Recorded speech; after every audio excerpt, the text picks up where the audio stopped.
standing guard outside a Jewish school. Security has been stepped up in communities where there's concern children could be targeted. At least 2 Jewish schools have announced they'll be closed on Friday, a response to warnings about pro-Palestinian protests. So there's a heightened vigilance everywhere now.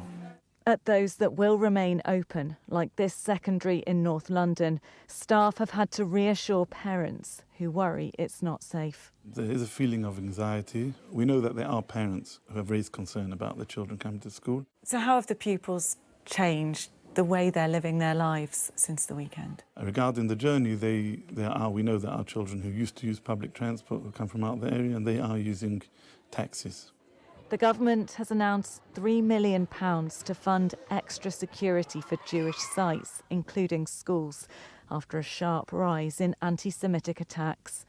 Parents busy packing aid for Israel are worried about their families here. The school have advised us that they need to change their uniforms so that they're not signalling in any way that they're Jewish. And in 2023, for my kids to go to school and it not be okay for them to wear uniform, the Star of David on their blazer, to hide their identity in 2023 is very scary. Out on the street, parents are on edge. We're definitely more scared, but we're just hoping for the best. And we're just hoping for peace. But fear spreads as people hear of Jews being victimised. There have been, unfortunately, in the past, significant ripple effect when things have happened in the Middle East. They seem to have impacted and caused a significant increase in incidences in the UK. Control from the air receiving, over. This security company has seen requests from the Jewish community increase by more than a third.